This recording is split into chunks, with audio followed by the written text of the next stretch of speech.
Where do we come from? What are we? Where are we going? Almost hidden in the top left-hand corner of this painting, the artist Paul Gauguin has written in French these three questions. Where do we come from? What are we? Where are we going? Like many other people, I have puzzled over the nature of human existence for a long time, and my work as a documentary filmmaker has given me opportunities to consider these great mysteries from many different angles. And I've found increasingly that some of the most helpful and challenging contributions to my quest have come from the work of the Austrian philosopher and educationalist Rudolf Steiner. This film is about Steiner's life and about the work that his ideas and insights have inspired in all areas of human life. Ideas that challenge us to ponder on the true nature of the human being. In Gauguin's words, what are we? Steiner would probably add, and what might we become?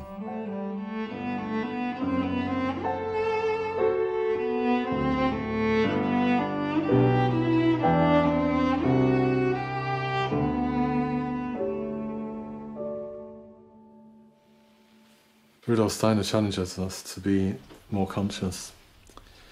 More conscious, and also, I think, to ground our consciousness in the warmth of heart. And I feel one of the most important things about Steiner is actually that he encourages us to bring thinking and feeling together, so head and heart together. For me, meeting the work of Rudolf Steiner was like finding water in the desert, because I had searched and searched through many different spiritual paths, very much in the East and also in the West, including the spiritual path of modern science. I can't think of anybody else who simultaneously follows the whole philosophical and scientific tradition within the West and within modernity, studies it carefully, it becomes very competent in its different disciplines, and at the same time is clearly a mystic.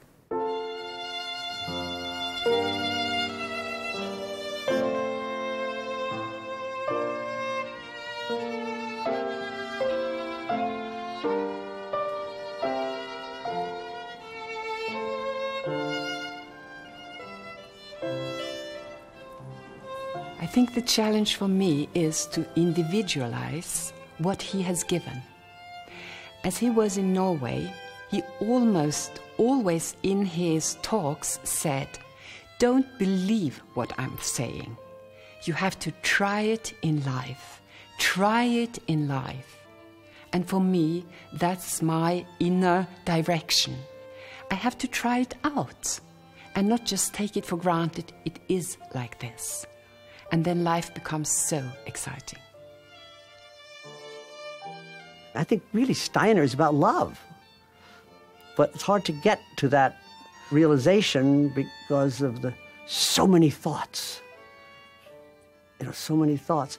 But when I think of him, I don't always think of the thoughts, though I'm impressed by them, of course. I think much more of this man, traveling on drafty trains in the middle of the night to go to the next city to meet with, 9 people who are trying to figure something out, or people just scratching at him constantly for help. So he was a servant. So he wasn't a privileged person, he was a servant. So I think it's about love, really. Rudolf Steiner's influence, particularly through his indications about education, agriculture and medicine, is increasingly apparent. There are 7 Rudolf Steiner Waldorf schools in India and over 1,000 worldwide, plus communities for those with learning difficulties, as well as hundreds of farmers working with his suggestions of how to not only produce healthier food, but also how to heal the earth in the process. Waldorf schools, biodynamic agriculture, Velida, Demeter, Hauschka, Camp Hill, these names are increasingly familiar all over the world.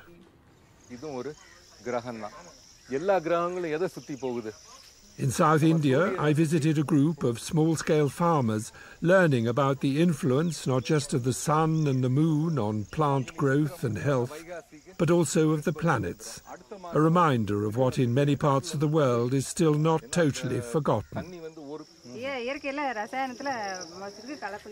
Rudolf Steiner shared this knowledge, in part based on traditional wisdom, in a course of lectures to farmers in Central Europe in 1924, a year before he died. An awareness of the influence of the planetary constellations, and including when you sow what, is also central to biodynamic agriculture, a worldwide movement informed and inspired by that course of lectures, delivered at a time when farmers were already expressing concern about the effect that chemical fertilizers were having on the soil and on the health and quality of their produce.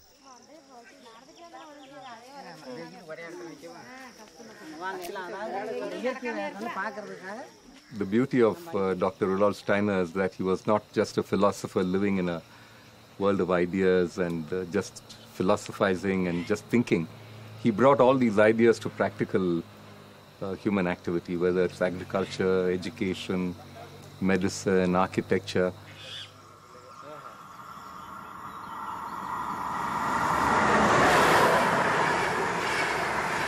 Rudolf Steiner himself grew up beside railway lines. His father was a station master, and the exciting new world of trains was ever present. Steiner was 2 years old when, in 1863, his father was transferred to this station at Potschach in Lower Austria. He lived here until he was 8. Steiner wrote in his autobiography of his deep appreciation for the unspoiled landscape in which he grew up. Despite the new technology on his doorstep, life for the young boy was essentially simple but far from cozy.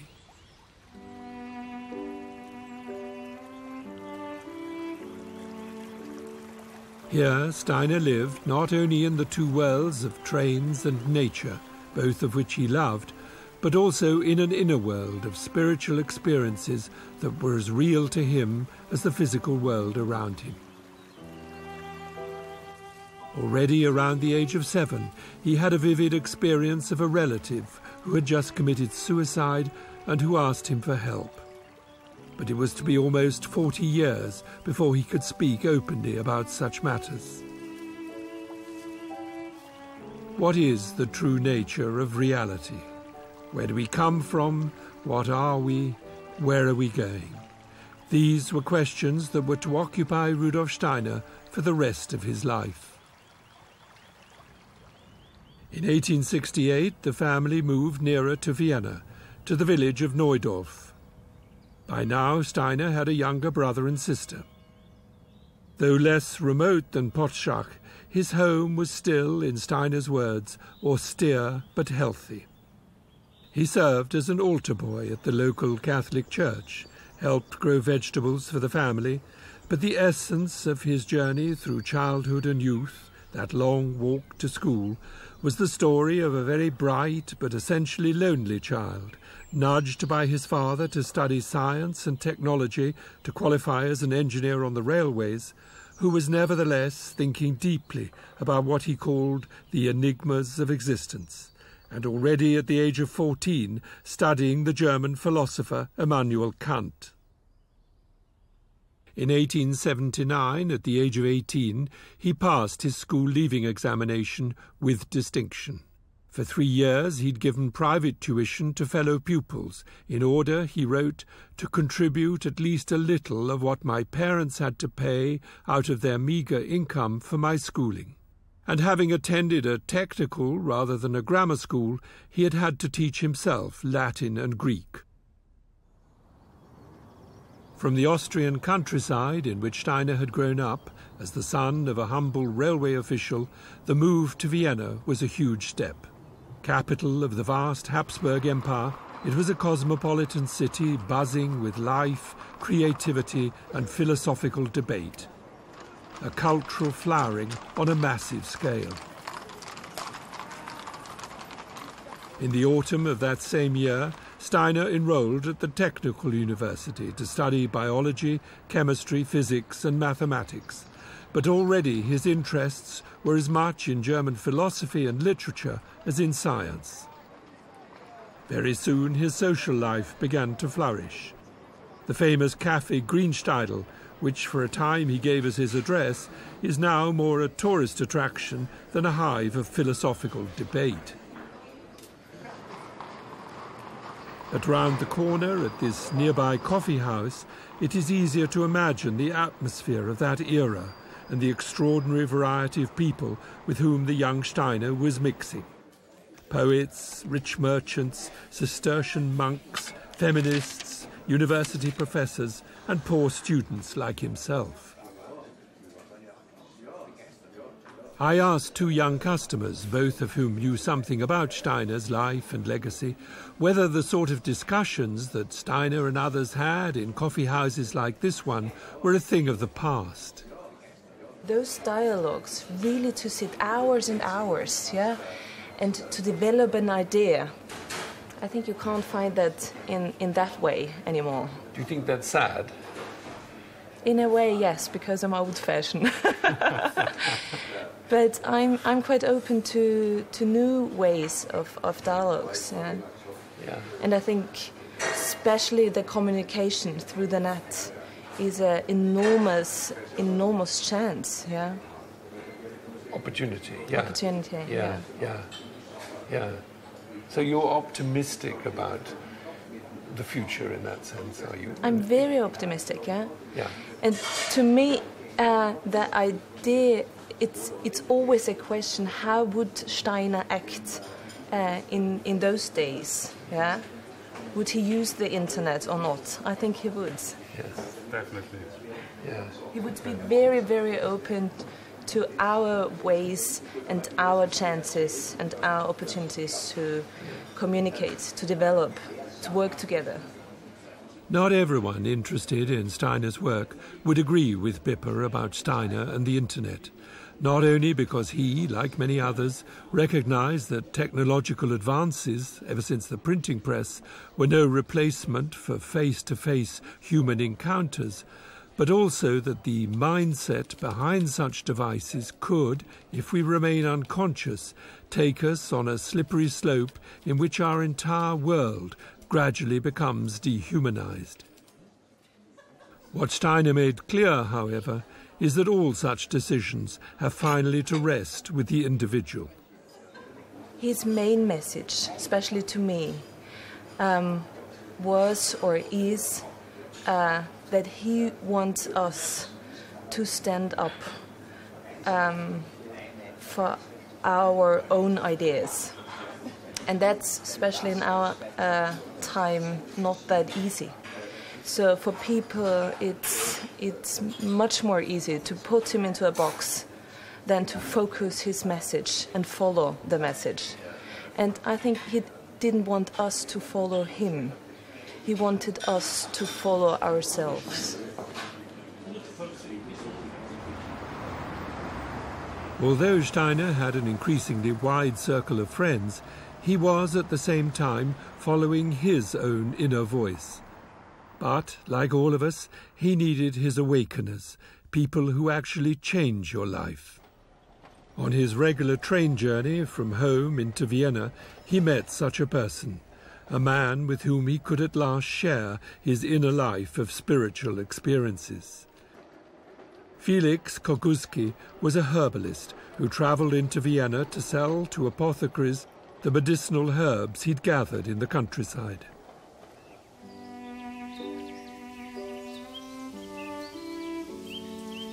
On his back, wrote Steiner in his autobiography, were his bundles of herbs, but in his heart was the knowledge of the spiritual aspects of nature that had come to him through gathering them. Through Felix, Steiner learned that there existed a vast store of traditional wisdom that was soon to disappear completely from the folk culture of Central Europe. In his company, Steiner felt in touch with what he called a soul from ancient times, someone with the intuitive knowledge that he himself had experienced since childhood, and which he was already trying to understand and above all to anchor in the world of modern-day consciousness. But there was another ingredient that Steiner was to increasingly emphasize. For every step that we take in our search for this deeper wisdom, we need to take 3 steps in our moral development. A person should not be on this journey, he wrote some 25 years later, to accumulate learning as one's own treasure of knowledge, but in order to place this learning in the service of the world. Meanwhile, the young Steiner was to experience another great awakener, a man who was also to profoundly influence the course of his life. Among the great personalities of the German-speaking world, both past and present, he became inspired by the work of the literary giant Johann Wolfgang von Goethe, who had died some 50 years earlier. Not Goethe just as poet and novelist, but Goethe as scientist, particularly his work in anatomy, optics, and botany. Later, Steiner was to call him the Copernicus and the Kepler of the organic world. Goethe was a huge influence on Steiner, and Steiner felt that he discovered a kindred spirit in Goethe, because he was approaching the natural world with an open heart, and not as an object to be studied and measured and quantified, but rather as a world that was still imbued with something sacred. I think Goethe was very aware of the sacredness of nature, and that's why he wanted to approach it in a different way, with empathy, rather than with objectifying consciousness. But he still thought of himself as a scientist, didn't he, Goethe? He certainly did, because he was interested in knowledge, and in a type of knowledge that was a direct knowing, really a perceiving, to actually see into the spiritual workings of nature.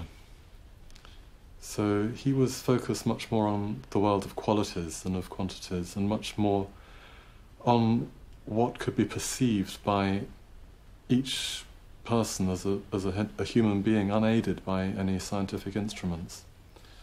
So for him, scientific instruments tended to get in the way of really seeing what was living in nature. That's why he's so much at odds with the approach of mainstream science. Jeremy Nadler is a writer with a doctorate in theology and religious studies who makes his living as a gardener in Oxford. For Goethe, the human being is the most exact instrument. If you can develop that instrument into an organ of deep perception, then of course you'll see more and more in nature, and that's what Steiner was able to do. He developed himself as a spiritual instrument, I suppose. So he was perceiving much more than most people are able to perceive in the natural world, and he extended that to invisible worlds, of course. And was pointing to the fact that we all have this potential then. Absolutely. Yeah. It's not so easy to develop it, though. Yeah. But, one just has to keep working at it, really on a daily basis. What is your understanding of the key to working with it then? Well, when I go into the gardens, I'm very aware that the first thing I want to do is, I see weeds and, I see all sorts of things that need doing. So I want to get engaged with practical stuff. But I try to stop myself and just spend at least a few minutes with a plant and just observe it, just be with it. And there's something immensely centering and healing in doing that. And I feel it actually helps the rest of my day in the garden. You realise that there's a miracle there, really.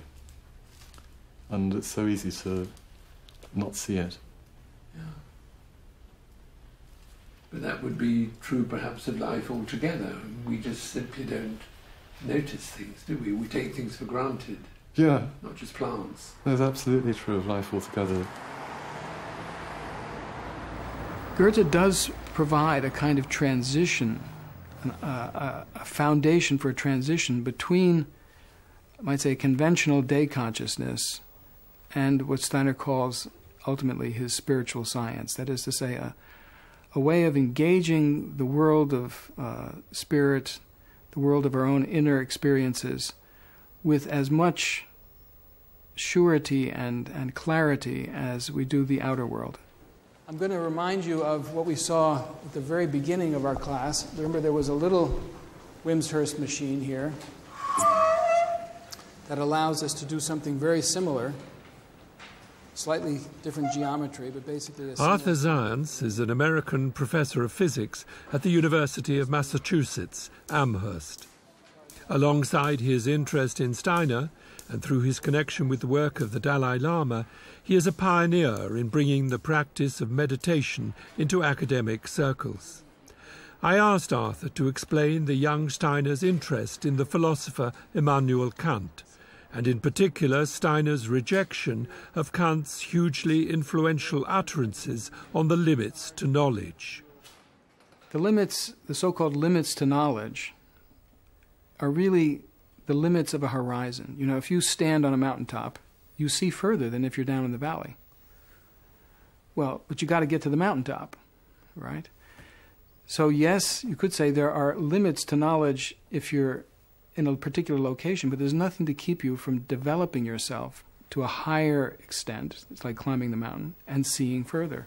There'll still be a horizon, so you'll still experience a limit, but the limit is a subjective limit, not an objective statement about the way the world is organized.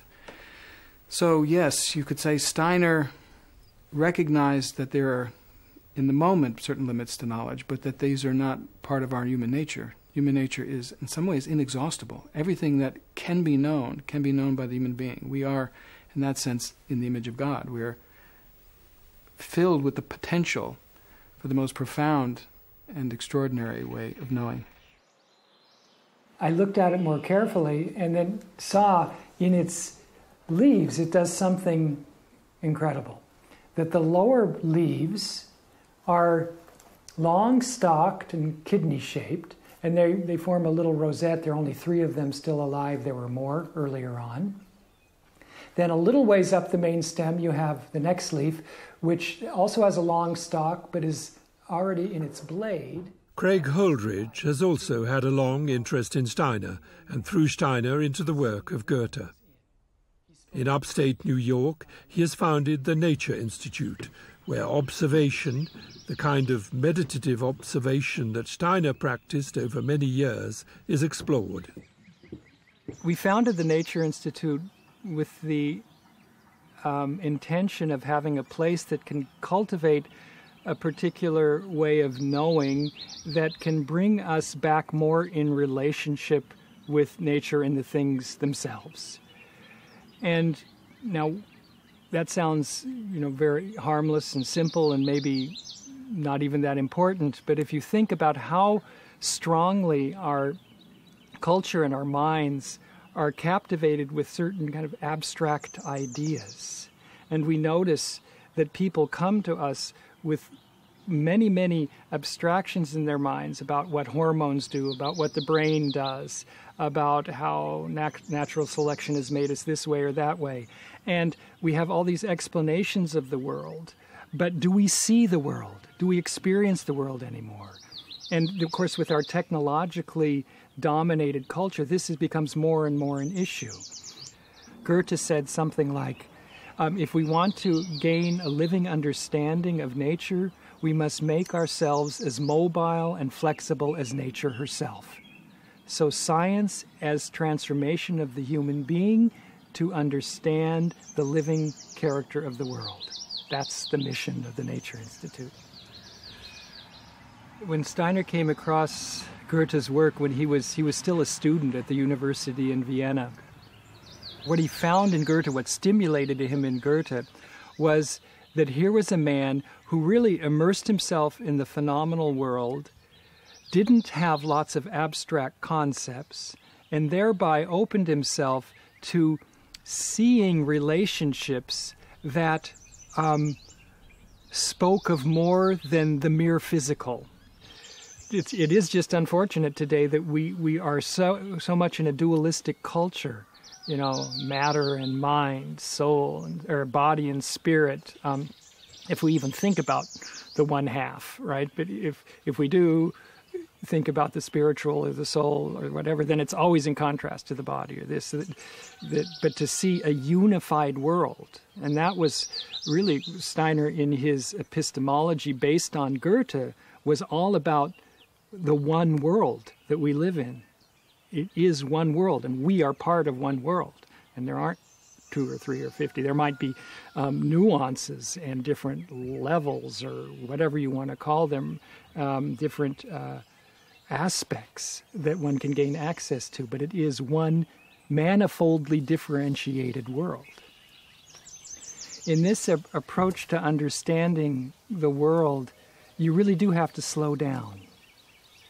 So I, sometimes thought about, this methodology or this aspect of the methodology, that it would be interesting to speak of, like one speaks of slow food today and slow money, to speak of slow science. We need to slow down so that we can really dwell in the things as a basis of a more, as the basis of a deeper understanding of the world. Towards each other too, then. Yes. I mean, in all respects. I speak mainly about, when I'm speaking about nature, I'm also speaking about my fellow human beings, right? In all our relationships, this, taking the time.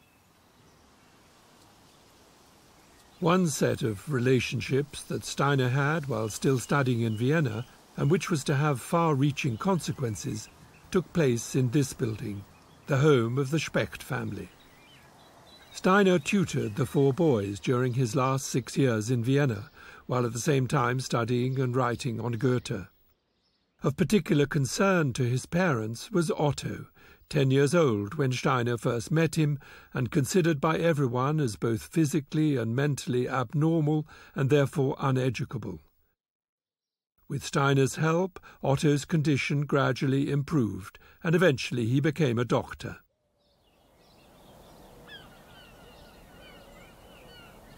There is now a whole movement for therapeutic education, with schools and villages, not only here on the banks of the Severn Estuary in England, but all over the world. A movement inspired by the lecture Steiner gave in 1924, drawing on his experience with Otto, as well as on his own insights into the make-up of the human being and the abnormalities that can occur. Rudolf Steiner's own next challenge was the editing of Goethe's scientific papers, as well as writing his key book, The Philosophy of Freedom. In 1891, at the age of 30, he was awarded a doctorate of philosophy from the University of Rostock. A year earlier, he'd moved to Weimar.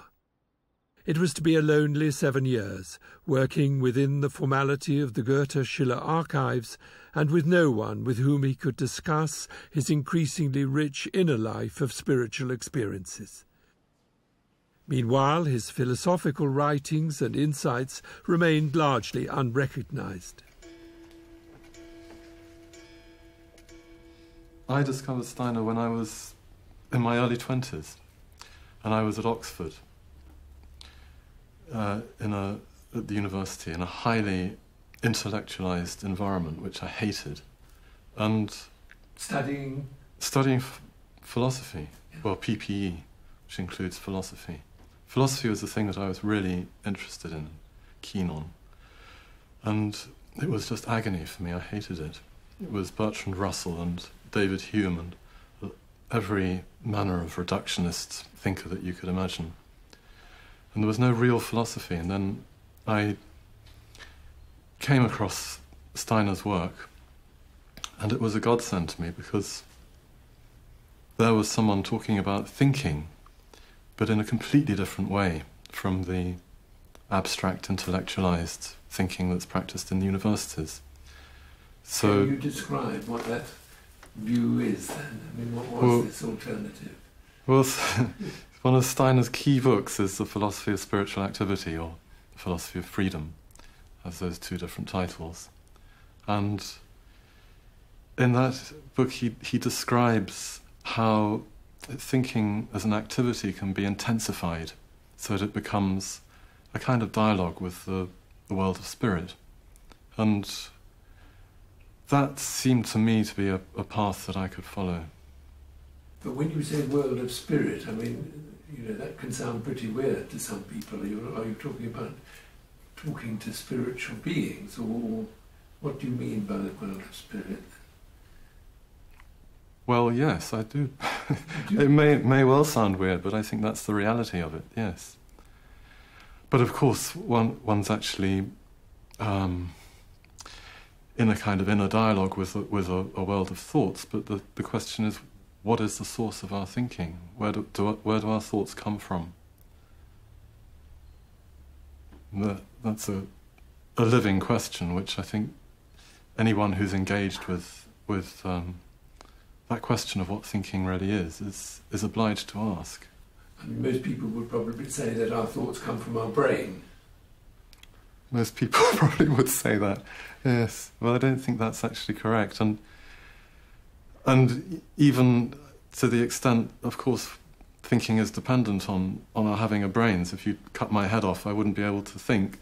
But it doesn't mean that the source of thinking is material.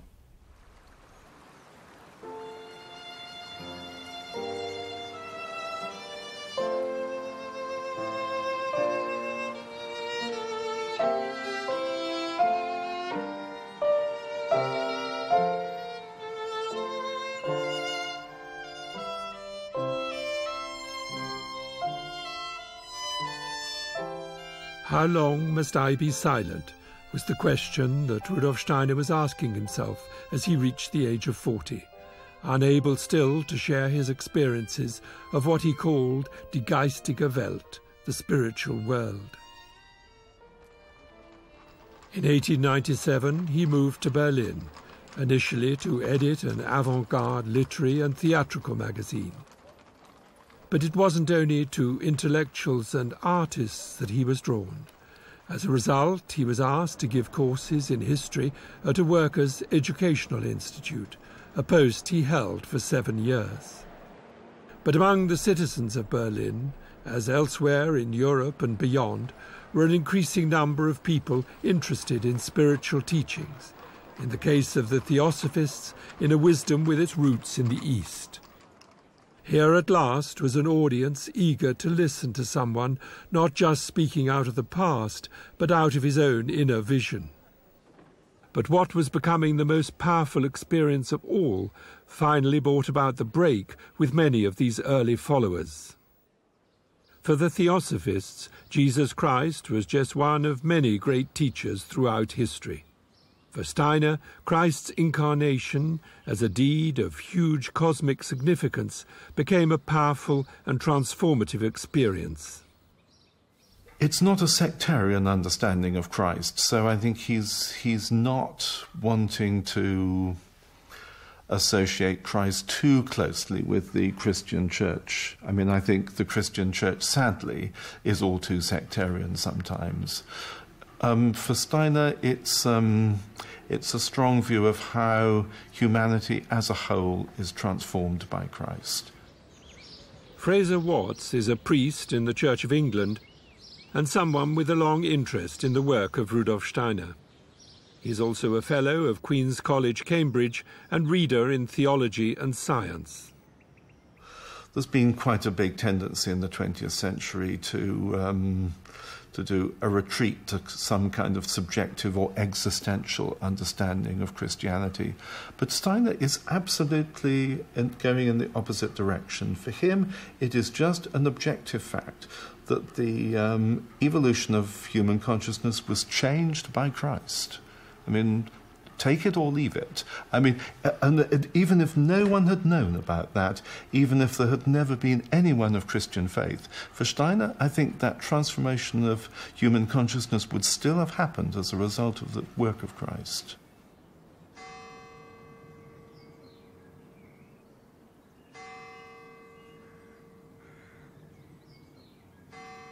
The church at Potschach, in the village where Steiner lived until he was 8 years old. As a child and throughout his life, he was drawn to a great variety of people, priests included. In his autobiography, he describes his father as a free thinker. For Steiner himself, what increasingly mattered was knowledge, but the kind of knowledge in which science and religion, faith and reason are not at odds. A scientist of the invisible is how he has sometimes been described. I think the distinctive thing about Steiner's approach to that is to want to find some scientific approach to religious and spiritual questions. There are different ways of bringing science and religion into dialogue, but I think that's what's distinctive, to approach, I think he would say the spiritual rather than the religious, but to approach the spiritual in a scientific way. He clearly has exceptional powers. Because they're so unusual, it's hard to know quite how to characterize those, but he's clearly some kind of clairvoyant. And he's unusually disciplined and highly trained in the way he uses those clairvoyant powers. And he has such a serious sense of purpose to leave the world a better place as a result of his mission. And arising out of that, all this great outpouring of practical activity. And I don't know of anyone else who spans all those things, really, has the exceptional powers, is so disciplined with them, so purposeful and so practical. I think that's a unique contribution. Why is Steiner not better known, do you think? It's an interesting question why Steiner isn't better known. I think there are various reasons. There's something off-putting about his writings. I think that has to be said. What style, you mean? Yes. Style and content, I think. And also something off-putting about the society, the kind of following that he has sometimes built up around him, which can look rather too cult-like from the outside. Not at all what he wanted, I think, but it can look like that. The network of people interested in Steiner's ideas is worldwide and growing.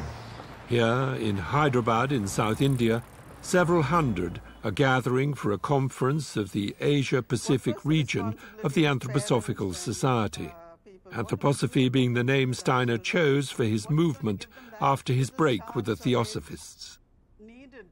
Most, if not all, of these people would reject the notion of a cult, in that as teachers, farmers, doctors and therapists, although interested and inspired by Steiner's insights, they are working hard to make these insights their own and to take them further, as well as to learn from important developments in education, science, medicine and psychology since Steiner's death nearly 100 years ago. I'm originally from the UK. I met anthroposophy 34 years ago in a school for handicapped children near Reading. It's now a Waldorf school. At that time it was a special school. Some severely disadvantaged children there. And I worked as the gardener.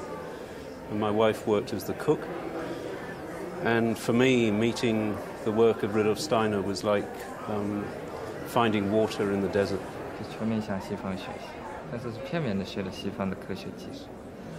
Most of my teaching in Waldorf education has been in Australia. And in the last few years of still teaching in Australia, in the 90s, I already started to come to Asia during my holidays and made contact with various very grassroots initiatives beginning the Waldorf schools. And little by little this grew, and now I work full-time, really, and particularly now in China and Taiwan. What is the response then to Steiner in that part of the world? It's exploding. It's phenomenal what is happening in China at the moment. I would say the people who come to the training courses and seminars and the initiatives that have started in China, those people, I would say, are hungry. They're really hungry to find meaning in their lives. They're hungry to connect with the outside world. And they're deeply grateful. That is my experience, and this is what gives me energy. The mainstream education in China is very, very tough, very, very competitive, and the children, they are forced to study from very young, from kindergarten back to 3 years old, and more and more parents realize this is not what they want.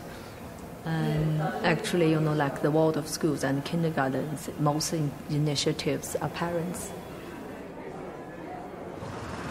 In India, as elsewhere in the world, what increasingly concerns many parents in particular is the stress their children experience, both in terms of the pressures of living in the modern world, but also the pressure of having to achieve, to score points, tick boxes, pass exams, all with the aim of eventually getting a good job. But, in the opinion of many people, coming far too early in their lives.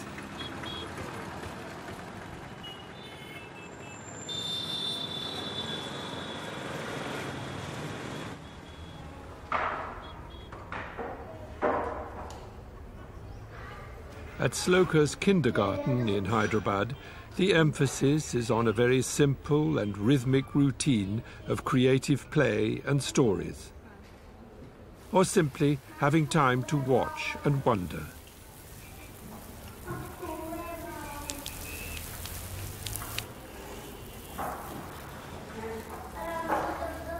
As little children, they cannot differentiate between play and work. For adults, we know that there's a play time and a work time, but children, play is as important because it's all imitation, that they imitate whatever they see. And actually, if they're like, I'm cutting fruit, they could be, cutting an imaginary fruit there, but they're actually doing it. It could look as play for us, but for them, it's real work. What Steiner emphasized when he founded the first Waldorf school in 1919 in Stuttgart was that childhood has distinct phases, and that children not only have to grow up and learn the ways of the world, but also need time and space so that what each one brings into the world can unfold harmoniously. Trailing clouds of glory is how Wordsworth expressed it, though some of the baggage we carry on our backs, maybe from past lives, is often far from glorious.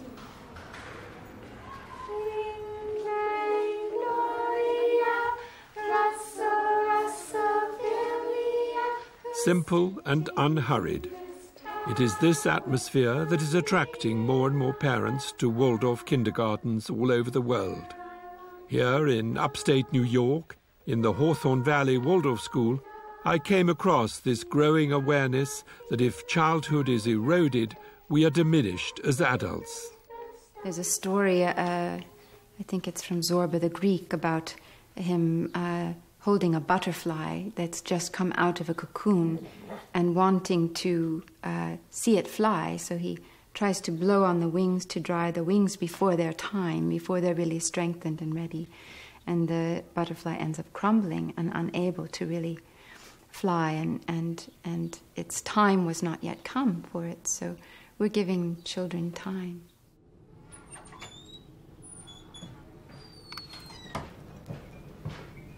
Rudolf Steiner never visited America, but he did travel extensively in Europe during the last 20 years or so of his life, delivering over 6,000 lectures, as well as writing books, plays, and a collection of meditative verses. Walter Kugler is in charge of the archive related to Steiner's work up until his death in 1925. It's housed in the basement of this building, across the meadow from the Goetheanum in Switzerland, the centre of the Anthroposophical Society that Steiner founded. It replaced an earlier wooden building which Steiner designed and worked on with an international group of helpers for nearly 8 years, and which was destroyed by fire on New Year's Eve in 1922. Steiner drew up plans for the replacement, this time made not out of wood but of concrete, but he never lived to see its completion. In the following years he travelled all over Europe, lecturing and writing on esoteric subjects such as karma and reincarnation and cosmic evolution, as well as planting seeds, practical indications for renewal in all areas of human life, including the arts. But Steiner was not only occupied with sharing his increasingly profound spiritual experiences and with the creation of new architectural and sculptural forms, inspiring artists such as Kandinsky and Joseph Beuys. Despite problems with his health, he continued to travel, here on a visit to North Wales in 1923. By now, he was becoming deeply concerned about the situation emerging in the aftermath of the First World War, politically, socially, and economically. He feels that humanity is in a great battle. He's trying to help, really trying to save evolution from dead end.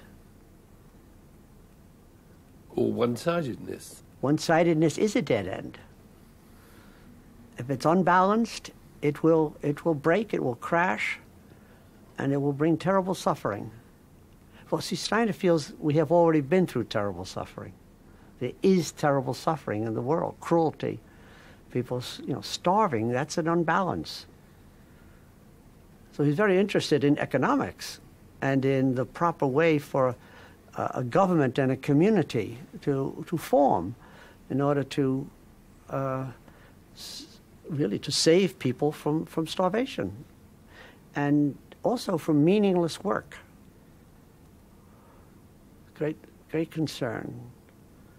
He's not a Marxist, but he drank from that cup. He knew that Marx's critique of capitalism has some profound truth to it.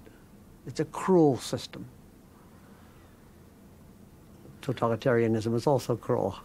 We haven't found an uncruel system, but that's what he was looking for, where the economic, the political, and then the whole cultural sphere would work collaboratively in their respective spheres without anyone taking over the other. But in the West, but particularly in the United States, the economic, of course, is just far more powerful than the other spheres, controlling education, even religion. For him, this is a great concern. Economics points to banking, and the concern expressed by Steiner nearly 100 years ago and echoed by Robert McDermott that the economic sphere has got too big for its boots has increasingly become the concern of many. Here in London, at the client day of the UK branch of the Dutch-based Triodos Bank, are both customers and bankers who are trying to work in a different way with money. Greater transparency, greater responsibility, and greater consciousness of how the money deposited is actually used. Peter Blom is chairman of the executive board of Triodos Bank.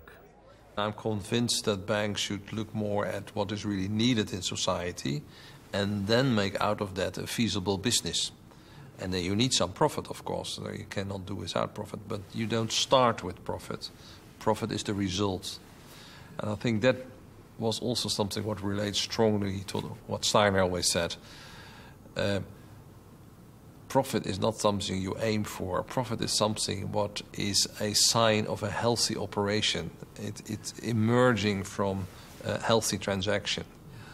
And that is a much better way of looking at profit than putting it there as a goal, as an objective, and make everything work for that goal. With Steiner, he always had the human being in the back of his mind when he was talking about economics, about medicine or whatever. And that is an important element what we can learn about, because most of the thinking now, we exclude the human being. It's about a system, and the human being should fit into the system.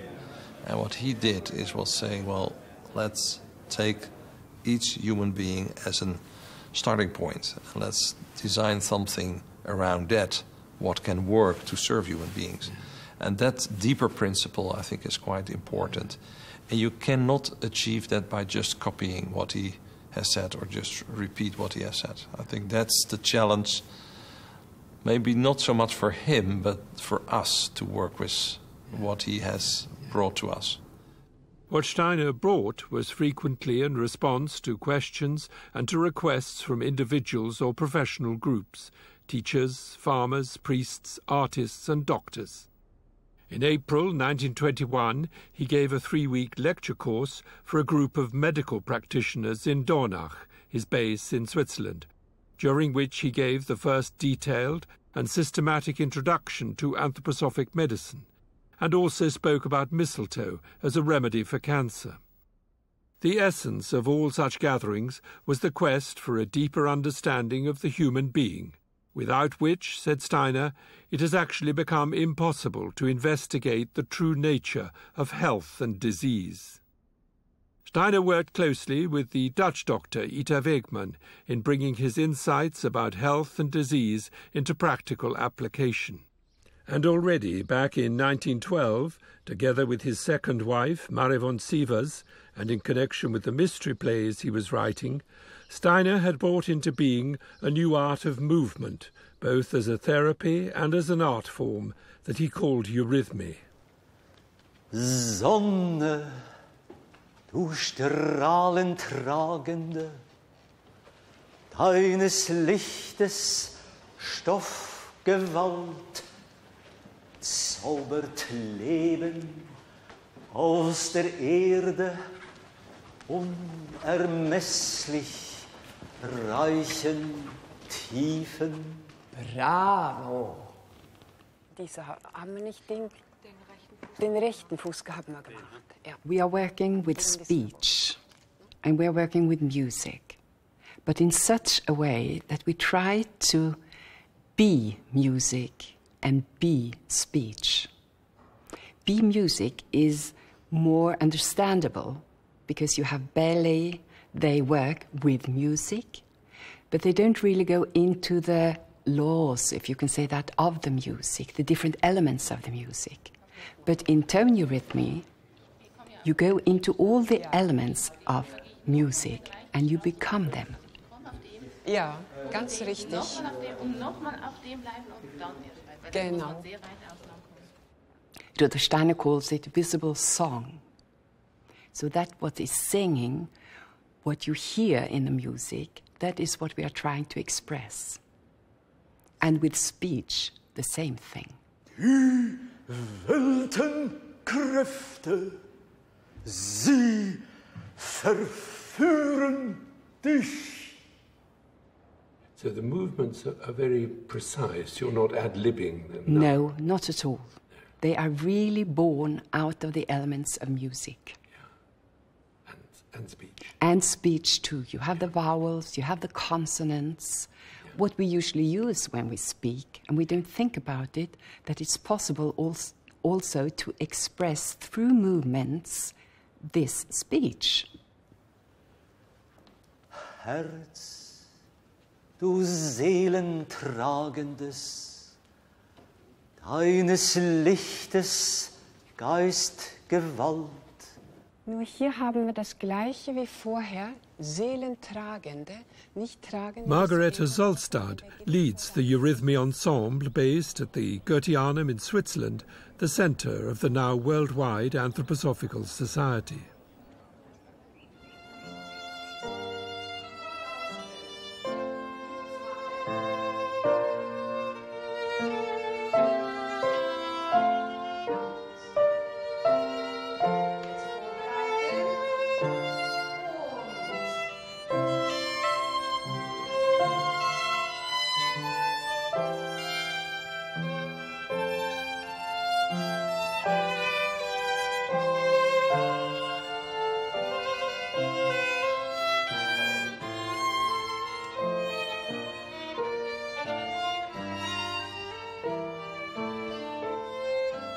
Eurythmy may not on its own save the world, and the shape of the Goetheanum may not be to everyone's taste.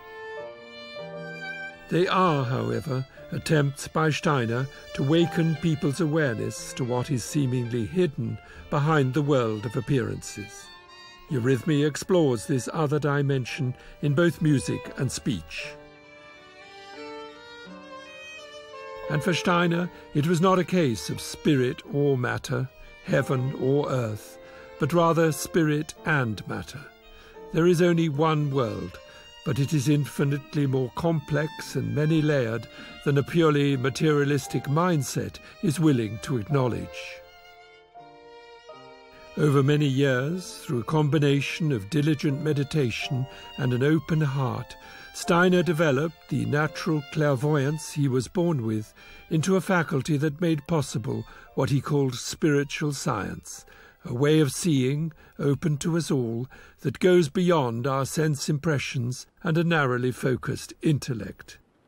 To help awaken the spiritual in the human being to the spiritual in the universe is how he once described his task.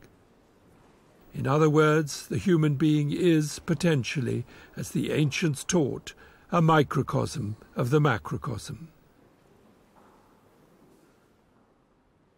Steiner was no longer silent, no longer alone, but he paid the price. He had stuck his head above the parapet and was shot at from many directions.